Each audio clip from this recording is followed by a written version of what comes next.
natin kontrolado. It's a 30 country organization, no? Pero si Na Bato kanina, nakita mo yung interview niya with the Karen Davila mm, kanina umaga, medyo mm, parang bring it on mode na siya. Tapos sabi, ito na yes. sabi ni Bato, Sir Ronald, please makinig ka. I'm sure you can relate. Sabi Mm. niya, hindi naman Napanood ko. Ah, hindi naman sa ah, natatakot ako. Natatakot ako para sa mga apo ko. Kawawa naman sila pag wala ako, ganun-ganun. Sa parang, wait lang. Hindi ba kawawa yung mga namatay, yung mga bata namatay, yung mga namatayan? ah, Like, yun nga ang point ko mm. eh. Ano yung patapang-tapang sila, tapos paawa-awa effect sila. Parang they wanna have the best of both worlds. No? Talagang ang mga DDS, medyo ano no, Sir Ronald. Oo, grabe, di ba? Grabe silang mag-turn ng table. Di ba? Sila pa ngayon ang biktima. Wow, Sila pa parang... ngayon ang binubuli. Sila pa ngayon ang kawawa. Sila pa yung biktima ngayon ng injustice, di ba? So, ang problema, meron bang maaawa? May maaawa ba kay Bato? May maaawa ba kay Bongo? May maaawa ba kay Vice President Sara Duterte? Parang hindi naman yun yung kanilang mantra. Si Robin Hood Padilla, yung... Uh, Tahimik na siya yeah. kanya, si Robin Hood. Ano kaya nangyari? Baka matalsikan eh. Matalsikan siya ng shrapnel, no? Oh Dito my sa mga God. political grenades na binabato ngayon, no? These are political grenades. Kung ikaw ay malapit, baka tamaan ka ng shrapnel. So umiiwas siya ron. No? Oh, in Lalo na, fairness. number one siya sa Senate. At hindi Sayang, siya di ba? re-electionist. Di ba? Meron pa siyang more than 3 years. So Exactly. ayaw naman niya na nakatayin siya in the next 3 years. No? So he's also playing his cards close to his heart. No? Pero Finally. sigurado ko, boboto yan against conviction. Given No? na yan, Sigurado ko boboto oh, yan. given na yan Oh, dun sa 5, 6, 7 na yan, kaya nga 8 yung yeah. magic number sa kanila, no? Sir, Yes. going back to this again, gaano kahalaga yung ICC element? Do you think if they clear the ICC element, that could accelerate the process? How important do you think that would be? Like Well, if yung ICC, kung darating yan before the conviction, ay siyempre makakadagdag yan, makakatulong yan. No? Siyempre, yung i-impeach mo ay na-link sa crimes against humanity, sira sa buong mundo, tapos boboto ka against conviction, di makakasama ka dun sa image na you are supporting crimes against humanity. So yung mga 23 different republics sa Senate will be more circumspect kung darating yung ICC before the final conviction. No? Kaya yan yung tingin ko, most probably ay iiwas sila na malink dito sa mga kaso ng ICC about crimes against humanity. Huwag mo kalimutan, Big R, isinama ni Las Cañas si Vice President Sara dun yun nga sa eh. dun Yun sa nga eh. kanyang testimony, di ba? Sinama. Kahit hindi naman pa huhulihin si Vice President Sara pag lumabas yung international warrant, they will focus on the principals, possibly Bato and Duterte. Tsaka na yung second wave. Kahit hindi siya immediately tamaan, nai-implicate siya. Dahil yung tatay niya at saka yung kanyang main defender ang masasama. No? Pandora's And box yan eh. Yeah. not only by association, kasama siya sa kaso. So magagamit yan directly or indirectly dun sa conviction. Mape-pressure yung mga undecided transactional senators, no, to be more circumspect pag dumating yung ICC. No? Pero even without the ICC, things will move. Things will move. Depende na yan sa powers that be na dumidistansya sa impeachment. No? Depende na yan sa presidente na walang kinalaman sa impeachment. Nakikita ko sa mga mata mo na naniniwala ka, Richard, na walang kinalaman, no, whatsoever ang Malacanang sa impeachment. So, depende na yan. No? Depende na yan doon. No? Abu Dhabi. Meron na akong bagong intermission number. Hindi Abu na yung Dhabi. hindi Sir na yung Ronald. meow, meow, meow, hindi na yung Meow, meow, meow, meow, meow. meow, meow. Yeah. Sir Ronald, okay. Just too quickie on this. Sa isang banda kasi, sigurado na ba yung 103 or 108 votes na kailangan to endorse it to the Senate? Ano ang alam mo? Kasi Alam mo, Richard, sa aking 60 years dito sa mundong ito, 60 years. isa sa natutunan ko ay nothing is sure. Parang hindi siya masaya. But anyway, ito. Hindi, makikita natin yan dahil, Richard, last Friday, naglabas ang Congress ng statement na kung may mag-file ng impeachment, wala kami choice kundi i-proseso yan. No? Hindi pwedeng, Justice Committee, yeah. katulad ng sinasabi ng Presidente, ay wag namin ituloy yan. Hindi pwedeng hindi ituloy. The process should start and continue until bumoto o hindi bumoto. Until manalo o matalo. Very clear yung statement ng Congress last Friday. No? In a way, it was also a political statement na while the President is saying this, we will be doing this. No? At kahapon, Sila Zia, nag-press yung con. Sila Zia to, di ba? Yeah. Yeah, at kahapon nung nag-press con yung mga neophyte congressmen kasama si Ace Barbers, hindi nila inamin yung magiging resulta ng impeachment. Ang sabi lang nila, this will be a colorful week. No, yun ang sinabi nila. This will be, depende na sa'yo kung paano mo, anong meaning ang ibibigay mo. Pero yun ang sinabi nila, this will be a colorful week. No? At kahapon, nagpatawag ng attendance si Speaker sa flag raising na hindi naman niya usually ginagawa. So, at nagpa-breakfast siya. Mukhang nagpapakuan siya stand up and be counted. No? Kaya, at least yung mga ganang indications, parang pinapakita na hindi naman kaagad mamamatay itong impeachment complaint. Ngayon, titignan natin in the next few days, not months, in the next few days, kung ito ay magpo-prosper. Ito ba ay aakyat sa Justice Committee para tignan kung sufficient in substance and form hanggang dumating sa plenary para pagbotohan ng 30% o ipa-fast track nila katulad ni Villar. Yun nga eh. Kunin yung signature, kunin yung 30%, akyat kagad sa Senate. So we will see that in the next few days. Yun nga eh. Thank you for that, Ronald, Madam Auring, the correct version. No, yun nga, for me kasi yung if they can get the 1/3 right away, that means maybe there's something else coming in. Kasi kailangan mo 1-2 punch yung Senate eh. Not the Senate, Yes. pero yung mga alam mo na, yung mga kailangan na mekos-mekos ng konti.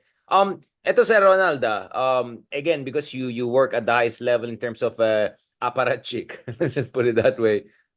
Do you think there should be a deliberate campaign na i-highlight yung mga senador na medyo pasaway? And just to be clear, in the US they do that, di ba? Like pag si Joe Manchin, for instance, was blocking yung mga Inflation Reduction Act or yung mga pro-environment, yung mga Democrats talaga would highlight that to put pressure on Joe Manchin, di ba? So this is not a dictatorial thing. I think this is the legit thing. If you think there's certain senators who are not doing their job, do you think they should be called out? That there should be a campaign calling out, oh, yung mga iba dyan, galaw-galaw, baka ano, di ba?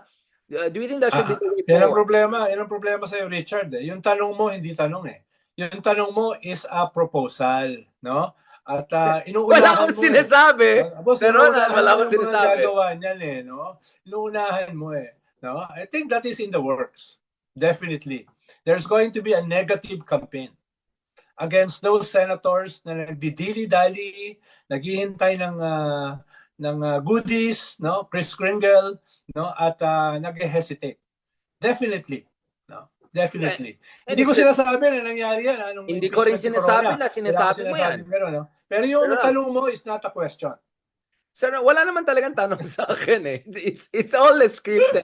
Para tayong Quadcom, Sir Ronald. Scripted din naman natin. Parang yung tinatanong mo, alam mo yung sagot. Parang gano'n yan eh. Tayo yung scripted na walang training. Yung diretso na scripted tayo, diretso na, taping na kaagad, wala nang training, diretso na tayo. So, I'm just saying, diba? I'm just saying yung timing, sequencing, lahat yan. I mean, if you're Jesus Escudero, you'll worry a little bit, right? Kasi kung manalo si Tito Soto, which is almost certain, for sure, medyo delikado yung position ni Jesus Escudero, diba? So, he will need the support of the president to keep his position, right? So, to a certain degree, even if he's still around, right? Sir Ronald? Yes. This is another question that is an answer. He has to deliver the goods. No? Unless nag-aspire din siya maging vice president. Ano magiging vacant yung vice president eh. At saka yung presidente. At saka yung presidente ang pipili kung sino ang papalit. So, marami na yung magpapagut siya. Wala naman tayo sinasabi. Sinasabi lang natin, it is in the realm of the possible. No? Ang mga political analyst naman, mga manghuhula, no? Akala mo analyst Sir Ronald, hindi, sabi nga, narinig ko nga eh. Sabi nila, hindi naman tayo mga political analyst. We are just sensationalists. No, yun ang Oh, sinasabi nila. sensationalist Sensationalist na na daw. tama naman Ang yun sakit, na. ang sakit naman, ang sakit naman. Ang Gusto problema, paminsan-minsan, yung mga sensationalist, tumatama yung predictions at saka analysis, no? kaysa sila na zero lang kasi Kung never pwede bang, next kung daw. pwede magbuhat ng sariling bangko. Sir, hindi lang bangko, jet ski pa. Sir Ronald, basta gusto ko sensualist ang tawag, hindi lang sensationalist. Ay, wala akong alam diyan. Wala akong alam diyan. Wala ako, retired na ako. Retired na ako sa Abu mga Dhabi. Yeah. Let's retired na ako go. sa mga concerns of the flesh. Mas spiritual ako ngayon eh. Wait, Kaya wait, wait, wait. pupunta Sir ako sa Ronald, di pa Vatican. tayo tapos. Sa end na lang ng episode natin, pwede ka na magdrama. But going back to this,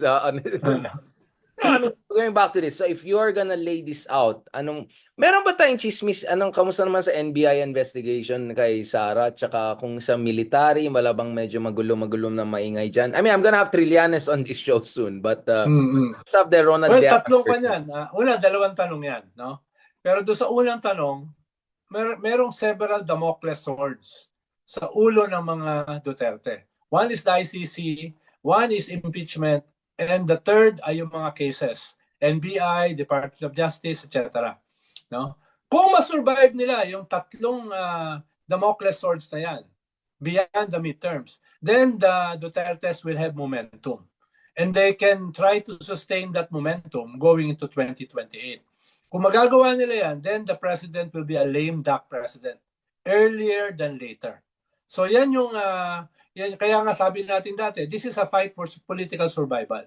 Kung masurvive ng Duterte, then they have momentum. Pero isa sa Damocles sword, yung sinasabi mo, yung kaso ng NBI, yung kaso ng DOJ na isasampa, no?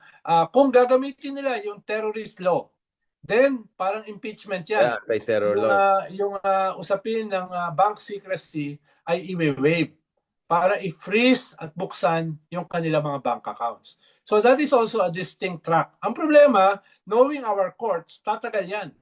Baka may bago ka ng presidente ay wala pa yung resolution. At pwede yung umakyat sa Supreme Court. At alam mo naman, yung Supreme Court, baka yung iba dyan may utang na loob doon sa nag-appoint sa kanila. Baka lang. Wala tayong sinasabi. Wala tayong sinasabi. Dahil karamihan dyan ay appointed ng previous president. But what they be, Ronald? But I keep on hearing this. They were appointed by Digong therefore. But wala na si Digong. I saw the studies, no, na the studies show na judges appointed during a certain president tend to vote. Yes. Pero wala na si Digong eh. So why would they say loyal to Digong? Yes, pero halimbawa sa ombudsman, wala na rin si Digong. Pero parang yung ombudsman ay yung deference niya ay napakalaki pa rin, di ba? So you don't know how they will really vote. Pwede na yung iba may utang nila o pwede yung iba ay moveon.com na, no? Pero ayun nga, mahabang proseso pa yan at eventually it may end up in the Supreme Court. So yun yung problema sa ating justice system, sa ating judicial system. It takes a lot of time.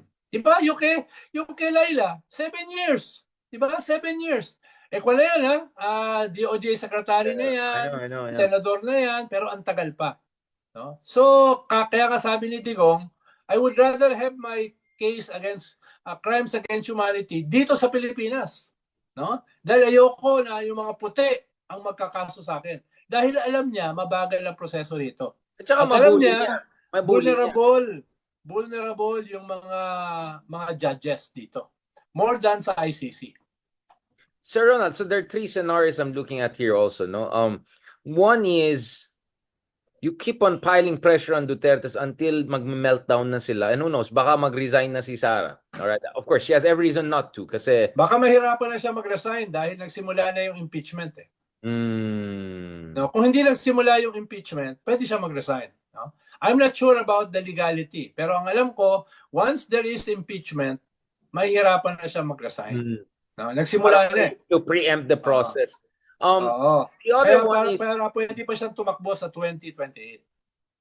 Well, hindi pa naman na-endorse ng plenary yan ng 1/3. So, I don't know. She still has a few days maybe. Yes. The other one also here is, I know this is crazy. Maybe we should talk about this off the record. But what if they will feel so pressured, mag-meltdown sila and try really something stupid? like really, really stupid? Since one heartbeat away lang naman I sila. think that is an I option think everyone knows what I'm na saying. I think that is an option na ginagawa na nila. Kaya nga merong mga 150 people sa EDSA Shrine this past few days. Parang yun yung bad seed, no? Ang inaasahan nila pag nagsimula yung impeachment, dadami yon.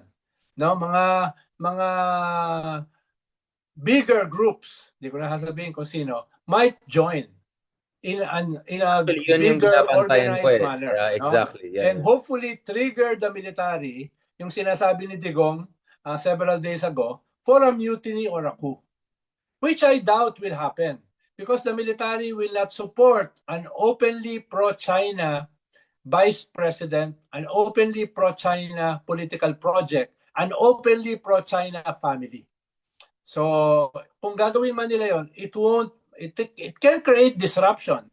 But yung habol nila na trigger, yung mutiny at saka coup, na kung wala yon, hindi naman babagsak yung gobyerno. Diba?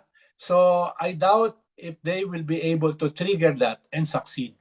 Yun nga, like you're wondering if you're the Duterte side, obviously they're just throwing any spaghetti there and see which one will stick, diba?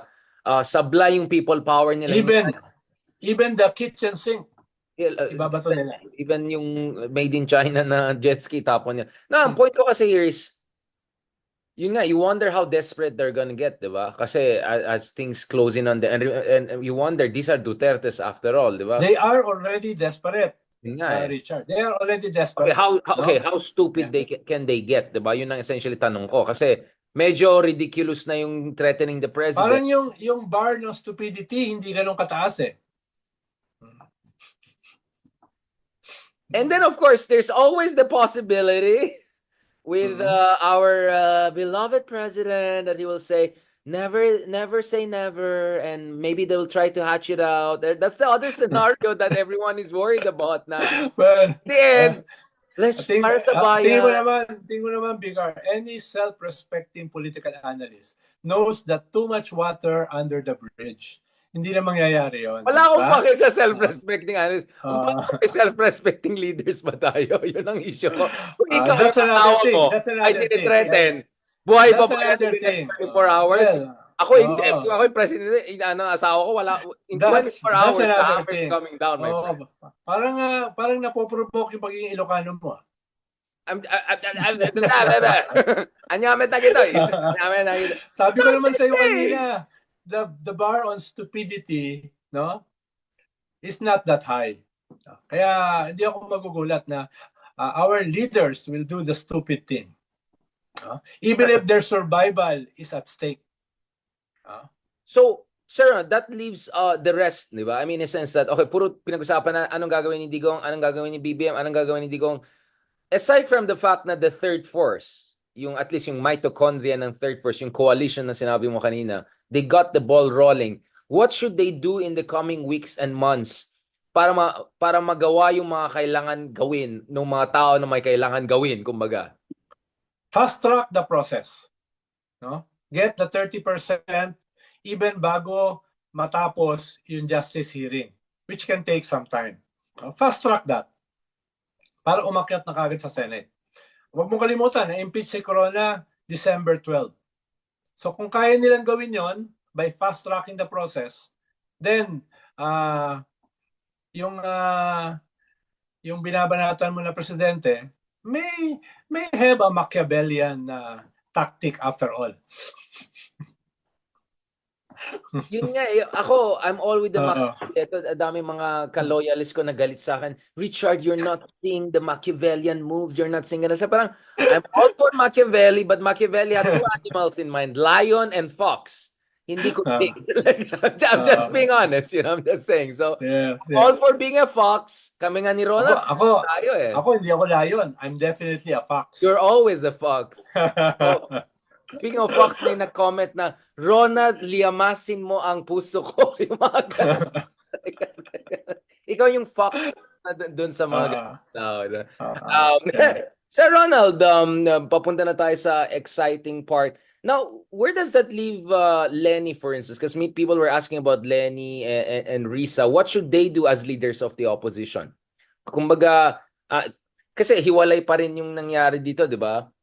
What should they do? Should they just say, Well, si Risa, tahimik lang siya dahil siya ay judge sa Senate, no? Si Lenny, tingin ko may dotted lines.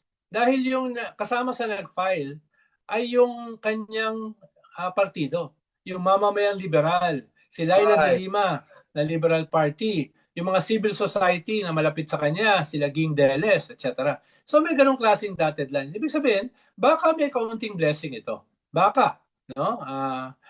Dahil yung nag-file hindi naman akbayan eh. Akbayan yung nag-endorse. Yung nag-file ay civil society and Liberal Party. No? So, baka mahirap naman sabihin na walang kaalam-alam si Lenny dito. No? Dahil ito ay kanyang mga kaibigan, kaalyado, kapartido. No? Kaya, yun. Pero siyempre, may kaunti silang distansya. No? May kaunti silang distansya. Dahil, ayun nga, ang pandito, ang narrative, ito ay sinampa ng mga civil society. No? Dahil this is for